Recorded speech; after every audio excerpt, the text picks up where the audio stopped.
ایک مزدور ہے, مزدوری کر رہا ہے, اسے کیا دے؟ فرشتوں نے بڑا اچھا جواب دیا, اور فرشتے بڑا اچھا جواب دیتے ہیں پالنے والے, اگر مزدوری اچھے سے کی ہے تو پوری پوری مزدوری دے دے, جو اس کا بدلہ بنتا ہے وہ دے دے. تو پروردگار عالم کہتا ہے ملائکہ میں تمہیں گواہ بنا کر کہتا ہوں, یاد رکھنا جنہوں نے ماہ رمضان میں مکمل روزے رکھے اور راتوں کو کھڑے ہو کر میری عبادت کی ہے اور عبادت کو انجام دیتے رہے, تمہیں گواہ بنا کر کہہ رہا ہوں کہ میں ان سے راضی ہو گیا. اس سے بڑا انعام نہیں ہوتا اللہ راضی ہو جائے. اللہ فاطمہ کے راضی ہونے سے راضی ہوتا ہے, ٹھیک ہے. اللہ راضی ہو گیا اور اللہ نے انہیں معاف کر دیا ہے, گواہ ہو جاؤ اس پر. اللہ نے انہیں مغفرت بھی دے دی اور اللہ نے انہیں اپنی رضا بھی دے دی. اس کے بعد پروردگار عالم اپنے بندوں کو مخاطب کر کے کہتا ہے, اے میرے بندو, اب تم دنیا و آخرت کی جو چیز مانگنا چاہتے ہو مجھ سے مانگو, میں تمہیں عطا کروں گا. جو مانگنا چاہتے ہو میں تمہیں دوں گا. یہ جتنے یہاں پر بیٹھے ہوئے نا, یہ وقت متبرک وقت ہے. دنیا و آخرت کا جو مانگنا ہے مانگے, پروردگار عالم عطا کرے گا, کیونکہ اس نے وعدہ کیا اور اپنی قسم کھائی عزت و جلالت کی. لیکن ایک سوال ہے پھر سے, مانگے تو کیا مانگے اللہ سے؟ اکثر میں ایک جملہ کہتا ہوں, مانگتے وقت انسان اپنی اوقات نہیں دیکھے, بعض اوقات انسان اپنی حیثیت سے مانگتا ہے. یہ دیکھیں سامنے دینے والا کون ہے, اس کے اعتبار سے مانگے. مانگنے کے بعد بھی مانگنے پالنے والے $100 سیلری بڑھ جائے میری بس, اب مانگ بھی یہ رہے. بے شک یہ ہے کہ جناب موسیٰ علیہ السلام سے کہا تھا کہ جوتے کا تسمہ بھی مانگنا ہے تو مجھ سے مانگو, لیکن دعا کرنے کا ایک سلیقہ ضرور ہے. ہدف بڑا ہونا چاہیے انسان کا, ہمیشہ ٹارگٹ بڑا ہو. ایک روایت آ گئی, بلکہ آپ کو سنا دیتا ہوں. پیغمبر اکرم کی خدمت میں ایک شخص آیا, آ کر کہتا ہے یا رسول اللہ فقیر ہوں. پیغمبر اکرم نے کھلی آفر دی, جو مانگنا ہے مانگ لے. کہتا ہے یا رسول اللہ ایک سواری دے دیں, ایک روٹی دے دیں اور ایک لباس دے دیں. پیغمبر اکرم نے اپنا حساب سے کہا کون دے گا تم میں سے؟ 2-3 افراد اٹھے, کہا یا رسول اللہ ہم دیتے ہیں. اس نے لیا اور چلا گیا. پیغمبر اکرم نے سر پر ہاتھ رکھا, کہا اف, اس سے اچھی تو بنی اسرائیل کی وہ بوڑھی عورت اچھی تھی جس نے اس سے زیادہ مانگا. کائنات کا سب سے بڑا رسول کہہ رہا ہے جو مانگنا ہے مانگو, اور یہ سامنے سے کہہ رہا ہے ایک روٹی چاہیے, ایک جو ہے وہ سواری چاہیے اور کھانا چاہیے, بس اور کچھ نہیں چاہیے. تو صحابیوں نے پوچھا یا رسول اللہ بنی اسرائیل کی کون سی عورت؟ اب بیان فرمایا کہ جب جناب موسیٰ علیہ السلام کا دور تھا تو پروردگار عالم نے جناب موسیٰ سے کہا, موسیٰ جاؤ ہمارے نبی یوسف کی قبر تلاش کرو اور لوگوں کو بتاؤ یوسف کی قبر کہاں ہے. جناب موسیٰ علیہ السلام نے کہا پالنے والے میرا زمانہ کہاں, یوسف کا زمانہ کہاں, اتنا عرصہ گزر چکا ہے, کہاں ان کی قبر ڈھونڈتے پھروں؟ کہا موسیٰ ہم نے کام دے دیا, ڈھونڈنا تمہارا کام ہے. جناب موسیٰ علیہ السلام نے اپنے اصحاب کو بلایا اور کہا کہ جاؤ جا کر جناب یوسف کی قبر تلاش کرو. تلاش کرتے کرتے ایک عورت کے پاس پہنچ گئے. اس عورت کے پاس جیسے ہی آئے, کہا بہت بوڑھی عورت تھی, اس نے کہا مجھے یوسف کی قبر پتہ ہے. کہا کہاں ہے قبر؟ کہا قبر کا پتہ کسے چاہیے؟ کہا موسیٰ کو. کہا پھر جسے ضرورت ہے وہ آئے پتہ لینے کے لیے, تم کیوں آئے؟ موسیٰ کو بھیجو. گئے جناب موسیٰ علیہ السلام کے پاس, جناب موسیٰ کو لے کر آئے. جناب موسیٰ علیہ السلام نے کہا کہ قبر کا پتہ کیا ہے؟ کہا ایسے ہی پتہ نہیں بتاؤں گی. کہا پھر؟ کہا 2 حاجتیں ہیں, اگر یہ 2 حاجتیں اللہ سے کر دیں تو پھر جو ہے وہ میں بتا دوں گی پتہ. کہا حاجتیں کیا ہے؟ اتنی بوڑھی ہو چکی تھی. کہا پہلی حاجت یہ اللہ مجھے دوبارہ جوان کرے اور آپ سے میری شادی ہو جائے, پہلی حاجت ہے. اب یہ اصحاب سن رہے وہ ہنس رہے ہیں. اور دوسری حاجت یہ ہے کہ جنت میں جہاں آپ رہیں گے وہیں میں رہوں گی, یہ میری دوسری حاجت ہے. کتنی بڑی حاجت مانگی. جب اصحاب ہنسنے لگے نا, کہا نبی اللہ یہ کیا مانگ رہی ہے, اتنا چھوٹا سا پتہ بتانے پر اتنی بڑی حاجت. جبریل آ گئے. اللہ کہہ رہا ہے دعا کا ہدف بڑا تھا تو میں قبول کر رہا ہوں اور اس کی دعا پوری ہوگی. یہ اب جنت میں تمہارے ساتھ بھی رہے گی, اس کو ہم جوان بھی کر رہے ہیں اور تم سے شادی بھی ہوگی. دعا کا ہمیشہ ہدف بڑا ہونا چاہیے. اب سوال یہ, پروردگار عالم قسم کھا کر کہہ رہا ہے اے میرے بندو مانگو. مانگے کیا؟ دیکھیں سامعین محترم, ہم مانگ چکے ہیں لیکن ہمیں پتہ نہیں ہم نے کیا مانگا ہے. جو بھی ہم نے دعائے قنوت پڑھا اس کے آخر میں ہم نے ایک دعا مانگی, اللہم انی اسألک خیر ما سألک بہ عبادک الصالحون. عبادک الصالحون سے کیا مراد ہے؟ صالح بندے.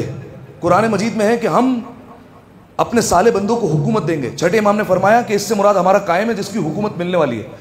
یعنی دعا کا ترجمہ کروں, پالنے والے جو کچھ زمانے کے امام نے تجھ سے مانگا ہے وہ ہمیں عطا کر دے, اور جس چیز سے زمانے کے امام نے پناہ مانگی ہے اس سے ہمیں دور کر دے. اس سے بڑھ کر دعا نہیں ہو سکتی. اور ساتھ میں ایک اور دعا کا اضافہ, میرے مالک یہ کون سی عید ہے جس میں صاحب عید ہی نہیں؟ اگر کسی کا عزیز و اقارب بھی غائب ہو جائے نا, دنیا سے چلا جائے, تو بندہ تڑپ کر رہ جاتا ہے, خاص طور پر خوشیوں کے موقع پر. ہمارا باپ پچھلے سال تک زندہ تھا, اس سال نہیں ہے. ہماری ماں پچھلے سال تک تھی, اپنے ہاتھوں سے یہ بنا کر کھلاتی تھی ہمیں, اس سال نہیں ہے. فلاں دوست ہوا کرتا تھا, اب نہیں ہے.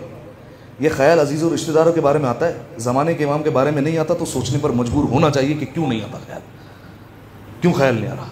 یہ دعائیں ندبہ جو ابتدا میں پڑھائی جاتی نا, ندبہ کا مطلب یہی ہے رونا, ندبہ کا مطلب یہی فریاد کرنا. یہ سوچ آئی کیوں نہیں رہی کہ زمانے کا امام ہے نہیں ہمارا، عید کیسے ہو رہی ہے ہماری؟ 4 مصرے پڑھوں آپ کے سامنے. یہ چاند جو ابھی عید کا چاند ہم نے دیکھا، یہ چاند نرجس کا چاند کب ہے؟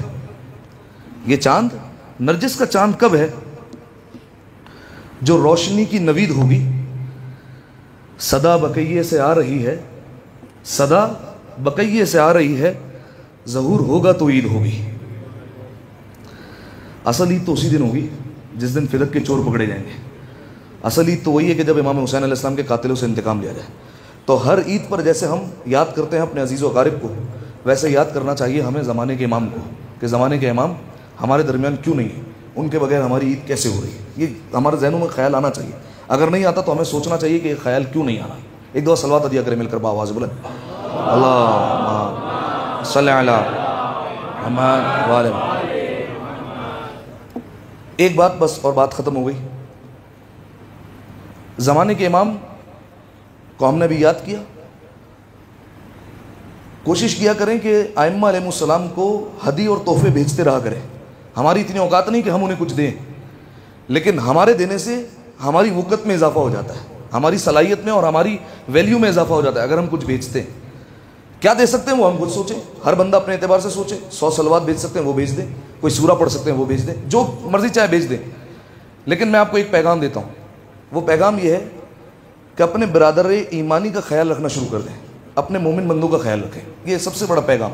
اس سے بڑھ کر زمانے کے امام کو تحفہ ہو ہی نہیں سکتا. یہ روایت کی روشنی میں بیان کر رہا ہوں میں آپ کے سامنے. اس سے بڑھ کر تحفہ نہیں ہو سکتا. نکالیے دلوں سے رنجشوں کو اور آپس میں مل کر رہیے. امیر المومنین کا جملہ علیکم بالتواصل والتوازن، تم پر لازم ہے مل کر رہو اور خرچ کرو ایک دوسرے پر. یہ ملاپ ہونا چاہیے. تمہارے دل میں امیر المومنین کی ولایت ہے تو مل کر رہنا آپس میں. یہ سب سے بڑا تحفہ ہے. ہم بعض اوقات کسی مومن کو چھوٹا سمجھ لیتے ہیں تنخواہ کے اعتبار سے، فلاں جگہ ارے ہٹا یار اس کو، چھوٹا سمجھ لیتے ہیں، حقیر سمجھ لیتے ہیں. آپ کو نہیں پتا کہ مجمع میں کون جو ہے وہ زمانے کے امام کا کتنا قریب ہے. ٹھیک ہے، ایک حکایت رکھ دوں اور بات ختم کر دیتے ہیں. آیت اللہ خوئی نام سب نے سنا ہے نا، شمس العلماء، علماء کا سورج کہا جاتا ہے انہیں. آیت اللہ خوئی بیان کرتے ہیں، تقریباً جو ہے وہ آج سے 80-90 سال پرانا واقعہ ہوگا. یہ آیت اللہ خوئی بیان کرتے ہیں کہ پرانے زمانے میں اگر جو ہے وہ لوگ گئے ہوں زیارت پر تو وہ گواہی دیں گے کہ پرانے زمانے میں جو مدرسے ہوا کرتے تھے ان میں ایسا نہیں ہوتا تھا کہ ہر جو ہے وہ کمرے میں الگ سے واش روم ہے. ایک صحن میں واش روم ہوتا تھا، سب کو وہیں پر آنا پڑتا تھا. ٹھیک ہے، درمیان میں حوض ہوتا تھا، ایک کنواں ہوتا تھا، وہیں سے پانی بھرو، واش روم لے جاؤ اور اس کو استعمال کر کے دوبارہ وہیں پر آ جاؤ. اس مدرسے میں ایک خادم تھا، ایک خدمت کرنے والا تھا. وہ خدمت یہ کرتا تھا کہ کسی کو گوشت صاف کرنا ہے تو بڑھ کر آگے کہتا ہے میں گوشت صاف کر دوں. اس کا کام نہیں تھا یہ، اس کا کام صرف مدرسے کی دیکھ بھال کرنا تھا، لیکن وہ آگے بڑھتا تھا میں گوشت صاف کر دوں. وہ طالب علم کہہ دیتا تھا، یعنی حقیر سمجھتے ہوئے، کہا یہ تو اس کا کام ہے، کیجئے بسم اللہ، گوشت صاف کر دوں. اچھا میں آپ کے کپڑے دھو دوں، اپنے کپڑے دھونے جا رہا تھا تو آپ کے بھی دھو دیتا ہوں. کہا بسم اللہ، ہمارے بھی دھو دیجئے. اور ایک ڈیوٹی جو اس نے اپنے ذمہ باندھ لی تھی وہ یہ کہ جو طالب علم بھی واش روم جاتا تھا وہ اس کے لیے پانی بھرتا تھا اور واش روم کے باہر کھڑا رہتا تھا، اور اس کے بعد اس سے پوچھتا تھا اور پانی کی ضرورت ہے، اور حوض سے بھر بھر کے لا کر دیتا تھا. یہ اس کی ڈیوٹی تھی. ایک طالب علم جو اس مدرسے میں پڑھتا تھا وہ کہتا ہے میں رات کو اٹھا، شب بدھ تھی. شب بدھ جانتے ہیں آپ، مخصوصی ہے مسجد جمکران کی. ٹھیک ہے، دعائے توسل ہوتی ہے وہاں پر مسجد جمکران میں. کہا شب بدھ میں اٹھا، میں نے دیکھا وہ جو خادم ہے اس کے کمرے میں ایسی روشنی جیسے سورج کی روشنی ہوا کرتی ہے رات کا وقت. کہا ایسی روشنی جیسے سورج کی روشنی ہوتی ہے. کہا میں گیا دروازے کے قریب، میں نے سنا کان لگا کے تو کہا باتوں کی آواز ہو رہی تھی. کہا میں نے فقط اس خادم کی آواز سنی. وہ خادم کہہ رہا تھا اور اس طریقے سے بات کر رہا تھا، جی میں قربان، اور حکم کیجئے، آپ کا کام ہو جائے گا، جیسا آپ نے کہا ویسے ہی کریں گے، اور حکم کیجئے میں آپ پر قربان ہو جاؤں. اس طریقے سے بات ہو رہی ہے. کہتا میں تو رفع حاجت کرنے کے لیے اٹھا تھا. کہا میں نے کہا ہے کون یہ میں معلوم کر کے رہوں گا، لیکن فوراً گیا واش روم، پانی بھرا اور جو ہے وہ دروازے کی جھری سے دیکھتا رہا کہ یہ جو ہے وہ کوئی چلا نہ جائے یہاں سے. کہا فوراً جیسے ہی وہاں سے میں فری ہوا اور دیکھا جا کر تو اس کمرے میں اندھیرا. کہا میں نے دروازے پر دستک دی، وہ خادم جو ہے وہ آنکھوں کو مسلتے ہوئے باہر آیا. کہا کہ ابھی تمہارے کمرے میں کون تھا؟ کہا کون ہے کمرے میں؟ کہا بھی میں نے دیکھا تمہارے کمرے میں روشنی تھی، تمہارے کمرے سے باتیں کرنے کی آواز آ رہی تھی. کہا تمہیں غلط فہمی ہوئی ہوگی، یہاں تو کوئی بھی نہیں ہے. کہا اگر تم نے نہیں بتایا میں سارے مدرسے میں جا کر بتا دوں گا کہ اس کے کمرے میں کوئی آیا تھا آج. کہا کمرے میں آؤ. کمرے میں لے کر گیا اور بٹھایا اور کہا کہ دراصل تم مجھ سے وعدہ کرو کہ آج شب بدھ ہے، یہ بات جمعے کے دن ظہر سے پہلے پہلے کسی کو نہیں بتانا, ظہر کے بعد بتانا ہو بتا دینا, ظہر سے پہلے کسی کو نہیں بتانا. کہا اچھا کیا بات ہے؟ کہا صاحب الزمان ملنے آئے ہوئے تھے. صلی اللہ علیہ محمد. کہا ملاقات کے لیے آئے ہوئے تھے مجھ سے, ملنے کے لیے. اور صاحب الزمان نے آ کر کہا, چونکہ آپ جانتے ہیں پروردگار عالم نے اپنے اولیاء کو, اپنے دوستوں کو بندوں میں چھپا کر رکھا ہوا ہے. ہمیں نہیں پتا کون خدا کے کتنے قریب ہے اور اس کا دوست کون ہے, ہمیں نہیں پتا. اسی لیے علماء نصیحت کرتے ہیں جب زیارت پر جاتے ہیں نا, ہم دھکے دیتے ہوئے آگے جاتے ہیں. تمہیں کیا پتا کون جو ہے وہ موسیٰ ہے, کون عیسیٰ ہے, کون یحییٰ ہے, کون زکریا ہے, کون نبی ہے, کون ولی ہے, تمہیں کیا پتا. آرام سے جاؤ, ادب سے جاؤ. لہذا سامعین محترم, پروردگار عالم نے اپنے دوست بندوں میں چھپائے ہیں. تو زمانے کے امام نے اس سے کہا کہ دیکھو ہمارا فلاں بندہ جو فلاں جگہ پر ہوتا ہے وہ جمعے کے دن ظہر پر دنیا سے چلا جائے گا. ہم اس سے اکثر اپنے کام نکلوایا کرتے تھے اور اس سے کہتے تھے فلاں کام کر دو, فلاں کام کر دو, وہ ہمارے کام کیا کرتا تھا. کہ تم جمعے کے دن ظہر پر یہاں سے نکل جاؤ گے اور تم اب اس کی جگہ پر جانشین ہو اور تمہیں وہاں پر جو ہے وہ خدمت کرنی ہے, جو ہم حکم دیتے رہیں گے تمہیں وہ کام کرنے. جی قربان آپ پر, آپ نے جو کہہ دیا وہ ہو جائے گا, آپ جیسا کہہ رہے ہیں ویسا ہی ہوگا. یہ کہا. وہ جو عالم تھا, وہ جو طالب علم تھا جس نے یہ سنی بات, وہ اپنا سر پکڑ کر بیٹھ گیا. کام اس سے کیا کیا کام کرواتے ہیں, اس سے کپڑے دھلواتے ہیں, اس سے واش روم صاف کرواتے ہیں, اس سے جو ہے وہ کھانا بنواتے ہیں, اس سے گوشت صاف کرواتے ہیں. اور طالب علموں کو پتہ ہی نہیں ہے کون, یہ واش روم میں پانی بھر بھر کے دے رہا ہوتا ہے. اگلا دن نمودار ہوا, بدھ کا دن آیا, وہ ویسے ہی گوشت صاف کر کے دوں آپ کو, کپڑے صاف کر دوں. کہا میں سارا دن روتا رہا اسے دیکھ دیکھ کے, یہ لوگوں کو پتہ کب چلے گا کہ یہ ہے کون. کہا اس کے بعد جیسے ہی جمعے کا دن آیا, ظہر کا وقت ہوا, کہا اس نے اپنا سامان باندھا, سب طالب علموں کو الوداع کہا. کہا کوئی نہیں رو رہا تھا, کہا صرف میں رو رہا تھا. کہا میری آنکھوں سے آنسو جاری تھے. کہا لیکن میں کچھ کہہ نہیں سکتا تھا کیونکہ وعدہ لیا تھا. کہا جیسے اس نے مدرسے سے باہر قدم رکھا, میں نے طالب علموں سے کہا اس کو روک لو, یہ بہت بڑا بندہ ہے. طالب علم کہنے لگا ابے کون ہے, کیا ہے اس کی ویلیو, خادم ہی تو ہے, آ جائے گا دوبارہ پلٹ کر, اگر کہیں کام نہیں ملے گا تو ادھر ہی پلٹ کر آنا ہے. کہا اسے روک لو. اس نے کہا اگر طالب علم روکتے میں تو روکوں, کم از کم ذمہ داری پوری کروں. کہا میں باہر نکلا, اس شخص کو دیکھا وہ جا رہا تھا, ایک قدم اٹھایا, دوسرا قدم اٹھایا, یا صاحب الزمان ادرکنی, غائب ہو گیا اور چلا گیا. کہا اس کے بعد میں نے مدرسے میں آ کر کہا کہ یہ زمانے کے امام کا خاص بندہ تھا, زمانے کے امام کا خاص نمائندہ تھا جو مولا کے حکم پر کام کیا کرتا تھا. اب جو ہے وہ سارے سر پکڑ کے رونے لگے. پیغام فقط اور فقط اتنا سا ہے, ہمیں نہیں پتا ہوتا کہ کون جو ہے وہ کیا ہے اور زمانے کے امام کے سامنے کس کی کیا ویلیو ہے, ہمیں نہیں پتا ہوتا. ہم جو ہے وہ کبھی بعض اوقات اپنے اسٹاف میں کبھی کسی کام کرنے والے کو, کبھی کسی کالے کو, کبھی جو ہے وہ کسی کیئر ٹیکر کو, کبھی جو ہے وہ فلاں کمپنی میں اسٹاف کو, کبھی کسی کو ہم جو ہے وہ ایسے سنا دیتے ہیں یا ایسے بات کرتے ہیں جیسے وہ ہم سے جو ہے وہ انتہائی گرا ہوا انسان ہے. ہم اس طریقے سے بات کرتے ہیں. آپ کو پتہ نہیں حضور کہ کون زمانے کے امام کی خدمت میں کیا ہے اور کس کی ویلیو کیا ہے. لہٰذا سامعین محترم, بس زمانے کے امام کا تذکرہ ہوا تو فقط اور فقط میں آخر میں جو ہے وہ بات جوڑوں اور بات جو ہے وہ ختم کر دیتے ہیں. زمانے کے امام زیارت ناہیہ میں کچھ جملے کہتے ہیں, بس وہ میں 4-5 جملے پڑھ کے اور بات ختم کر دیتے ہیں. عید کا دن ہے اور زیارت امام حسین مخصوصی ہے عید کی. پروردگار عالم ہم سب کو عید الفطر کربلا معلیٰ میں دیکھنا نصیب فرمائے. کیا منظر ہوتا ہے کہ عید ہے اور سامنے حرم مولا حسین ہے اور امام حسین علیہ السلام کی بارگاہ ہے. اب زمانے کے امام کی بات آئی تو بس انہی کے جملے, اور جو ہے وہ اگر دل مغموم ہو جائے تو کیا ہی کہنے. زمانے کے امام کہتے ہیں سلام ہو اس پر کہ جس کے غم میں آسمان کے فرشتے بھی رو پڑے, سلام ان گریبانوں پر جو خون میں آلودہ ہو چکے تھے, سلام ان ہونٹوں پر جو پیاس کی وجہ سے بہت سوکھ چکے تھے, سلام ان شہداء پر جنہیں ٹکڑے ٹکڑے کر دیا گیا تھا. اس کا مطلب آپ سمجھیں, لیلا کے سامنے اکبر کا سر کٹا, رباب کے سامنے علی اصغر کا سر کٹا, فروا کے سامنے قاسم کا سر کٹا. سلام ان جسموں پر جنہیں برہنہ کر دیا گیا, جن کا لباس لوٹ لیا گیا, حتیٰ کہ حسین کی ہاتھوں میں جو انگوٹھی تھی اسے اتارنے کے لیے ظالموں نے مولا کی انگلی کو بھی شہید کر دیا. سلام ان اعضاء پر جنہیں جسموں سے کاٹ دیا گیا, سلام ان مستورات پر جنہیں بے ردا کر دیا گیا, سلام اس پر جسے اس کے خون سے ہی غسل دیا گیا, سلام ہو جس پر جسے ہر طرف سے نیزے مارے گئے, اس ریش پر سلام جو خون سے لال ہو گئی تھی, سلام جس کی شہرت کو بے دردی سے کاٹا گیا, ان دندان مبارک پر سلام جس پر شمر چھڑی مارتا تھا اور ہنس رہا تھا اور سکینہ دیکھ رہی تھی. سلام اس وقت پر کہ جس وقت شمر سینے پر تھا، مولا کی داڑھی کو پکڑا، امامہ اتارا، 13 ضربوں سے وار کیا۔ یہ سارا منظر زینب کبریٰ دیکھ رہی تھی۔ اس عالم میں حسین کبھی اپنے ہاتھ پھیلاتے تھے، کبھی پیر پھیلاتے تھے، کبھی ہاتھوں کو سمیٹتے تھے، کبھی پیروں کو سمیٹتے تھے، اور نیم آنکھوں سے اس وقت بھی اپنے بچوں کو دیکھ رہے تھے۔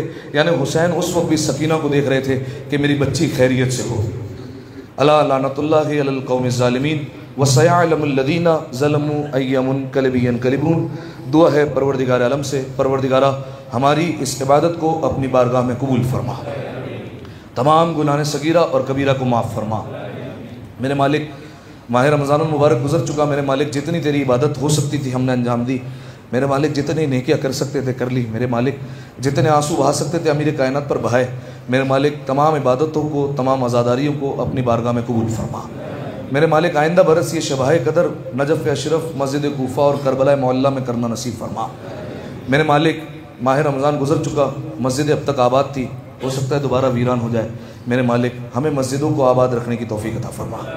میرے مالک ماہ رمضان قرآن کی بہار کا مہینہ تھا، میرے مالک ایسا نہ ہو قرآن پھر غبار میں اٹ جائے، میرے مالک ہمیں زیادہ سے زیادہ قرآن کی تلاوت کرنے کی توفیق عطا فرما۔ میرے مالک مومنین کے حقوق ادا کرنے کی توفیق عطا فرما، آپس میں محبت کا، الفت کا رشتہ قائم فرما، زمانے کے امام کے ظہور میں تعجیل فرما، ہمیں ان کے اعوان و انصار میں شمار فرما۔ اعوذ باللہ من الشیطان اللعین الرجیم، بسم اللہ الرحمن الرحیم، انا اعطیناک الکوثر فصل لربک وانحر ان شانئک هو الابتر۔ مل کر 3 دفعہ بآواز